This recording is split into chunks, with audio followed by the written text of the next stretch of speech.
And she actively makes sure her purse is taking up the entire seat next to her. Boys, be honest, what makes a girl instantly unattractive? Story 1. A few weeks ago I sat on a train and this gorgeous woman sits down opposite of me.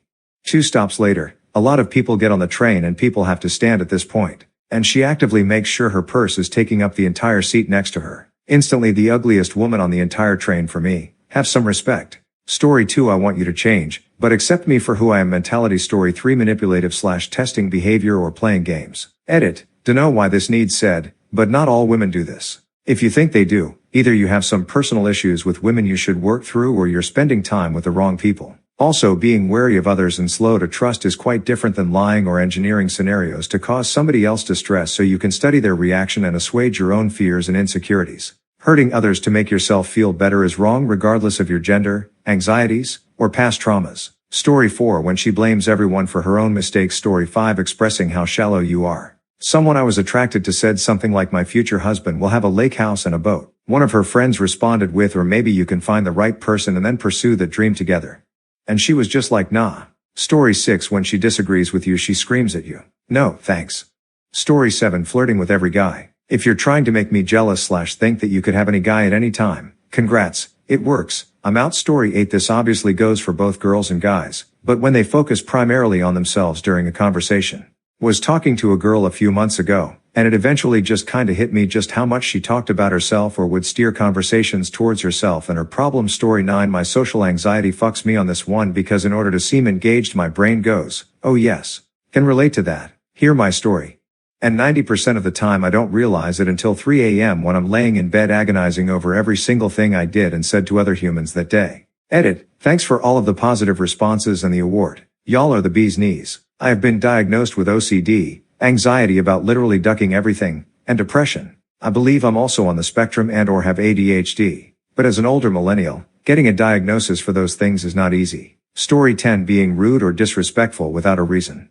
Comment. Took me a long time to realize my best friend was doing this to me. Always making passive-aggressive comments that came off rude and disrespectful, and when I'd say something I'd be called sensitive. That's just my humor. I'd rather be sensitive than an asshole. Story 11. Having an attitude out of nowhere and not apologizing for it. I get being frustrated and everything. I do it too. But I always go back and apologize and talk it out. Story 12. Roommate had a girl coming over. Her babysitter fell through. She asked if it was okay to bring her kid. Sure, whatever.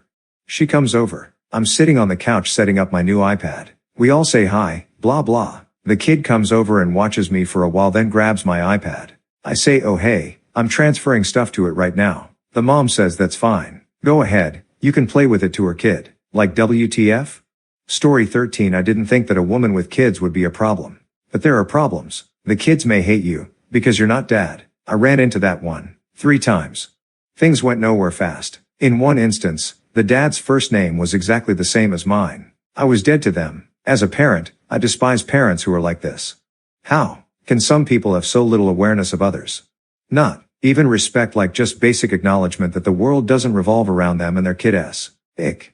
Hope your iPad is okay. Editing. To add solidarity for your iPad sitch. No joke, my ex-sister-in-law and her sister, husband and 1.5-year-old were at my house, and the sister has a bowl of cut-up bananas for the baby. Said baby proceeds to toddle around my living room with full-on mashed-up banana hands and touch everything on my TV stand to keep her balance. The mom says nothing, does nothing. I ran over to my Wii U covered in banana slime and ran it to the kitchen, and then when neither parent got the hint and kept allowing the banana child to wipe the banana slime all over my TV and TV stand, I picked up the kid and carried her to the mom.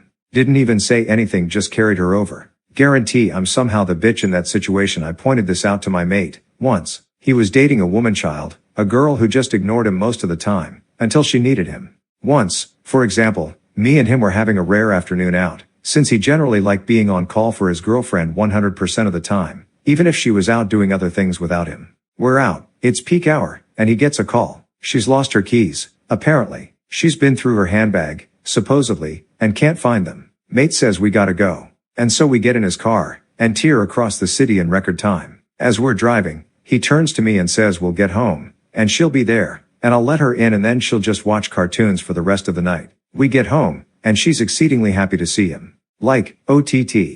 He lets her in, we go inside, and as soon as she steps inside she makes a token glimpse through her bag and, surprise, she's found her key. OMG. It was just in this side pocket of my bag. Can't believe I missed it.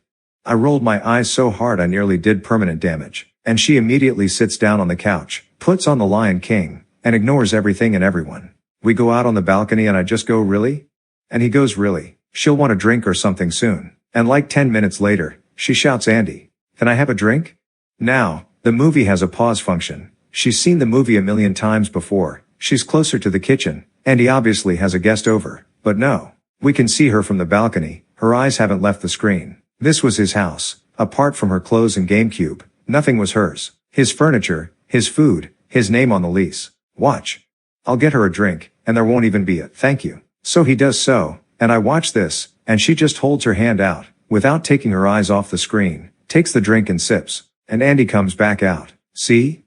He says. So I shake my head and go, you know you're not her boyfriend, right? He says, what? You know when you were a kid and you just wanted to sit and play Nintendo, right? And wished your mom would just leave you alone, but you still wanted her to be around and in the house? You're not her boyfriend. You're her dad. And he looks at me with this confused look on his face and goes, oh, God. Oh, duck, you're right. Story 14 man, literally this weekend. She said she wanted to meet up at 3:30 for food and maybe a beer. 3:30 rolls around. I call her to tell her I'm picking her up. She says she's not ready. At 4 she tells me to go ahead and go to the diner myself and she'll meet me. So I go on. 4:30 she's texting me about stuff. Says she's not ready yet. Getting clothes on still. About 4:45 I decide fuck it. I'm already out of the house. I'm going to walk around to some of the other bars. I text her and tell her to let me know when she's on her way because I might not be sitting there. I'm about to give up and go home and she texts me and says she's nearly there at 5:15 or something. So I go back to the bar. She shows it in 5:45. I literally walk past her as I'm leaving to go home. Edit, this isn't some woman I know really well. It was a first date. As far as I can tell from what she was saying over text, she was late because she was playing with her blog. Comment, you wouldn't believe the level of resentment this will build up even if I think you're amazing otherwise. So we'll do X on Tuesday right on. Tuesday comes and passes. I send a message and try to not sound too miffed, even though I very much am. I cleared a day for this based on mutual agreement and you just screwed me when I turned down other friends. Oh, you should have reminded me. I did. You ignored it, or alternatively, you pointed out that I messaged you too much in the past so I dialed it down per your request. In either case I shouldn't have to harass you to keep a simple date. Hey, yeah okay, I say, trying to convince myself that this was a one-time thing and not a sign of how little you care about me as a person and the time I'm willing to devote to you, even though if you actually had a good reason other than not giving a fuck, you'd have said what that reason was. Next time, exact same story, we're done, I'm worth more than this shit. And this is how I will never do anything with you again, even though you inexplicably keep asking. I mean, seriously, you clearly don't give a shit, why pretend? And also warn all of my friends not to bother with you. Story 15 entitlement comment spot on. Run like hell. This is so true as entitlement reaches into so many areas of a relationship from considering divergent viewpoints, to sex, to finances, to empathetic action, to working as a partner at. Al. You just summed a lot in one word. Story 15 self-love is also the hard stuff. Like making a dentist appointment even though you dislike the dentist. Taking time to clean to give yourself a clean home to live in. Budgeting to ensure that your money is being used effectively to care for your needs and set up for the future. Taking your medications regularly and consistently, even when it's inconvenient, aka, you're already in bed and sleepy, but you forgot your PM meds and have to get up to take them. The excuse of self-love is always the treat, and never the chore. I find that it's a red flag when people use self-love as a reason to treat themselves but never seem to care for themselves. Edit. Wow, this comment took off, rather unexpectedly. Thank you, kind folks, who have given awards and upvotes. To those who have commented, I have thoroughly enjoyed reading these comments and the examples given of how you are, or how you aspire, to practice healthy self-love. May this new year bring you all the courage, strength, and happiness you need to grow in the direction you choose. Story 15 in HS. I had a GF. We're on my bed making out. My new kitten hops up to see us. She was like 2 weeks old, had never jumped up before. I'm happy and shocked. GF says get it the fuck off. I told her to GTFO, relationship over. Good call I felt.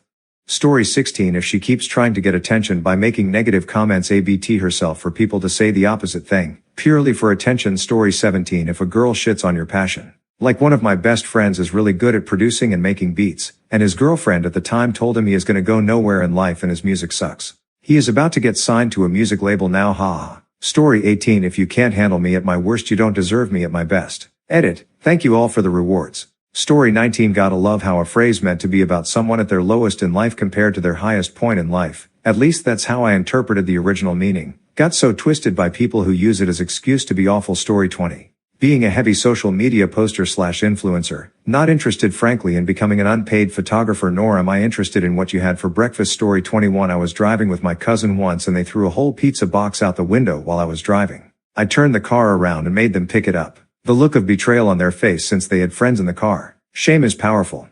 Story 22. Shoplifting. Took a girl on a lunch date in a small beach town and visited some quaint locally owned arts and crafts stores. Later find out she shoplifted maybe $20 to $30 worth of merchandise. Went back a week later to pay the damage and the shop owner told me she's not a keeper. Story 23. Emotional immaturity. If you aren't willing to recognize that someone has experienced distress to the point that they are spent, and continue to ask more of them because of your agenda, that's a problem. It's one thing to not recognize someone's distress. No one is a mind reader. But if you then continue to push them past their limit, that's a very different situation. Story 24. I've seen so many comments about being toxic / being rude / etc. I have a friend female who is really attractive, but has the shittiest personality. Every time we talk to men, they're always like, I love how you speak your mind and everything, while she's just being extremely rude and arrogant. Please explain to me why men think this is attractive and a good personality trait. Story 25. I was once eating a burger and fries and soda in front of a girl I had been dating for a few weeks. She looks at the food, then looks at me and asks, "Are you gonna work out today?" Story 26. Bringing a friend, unannounced, to a first date. Clearly you wanted to hang out with them more than me. I'm just walking off.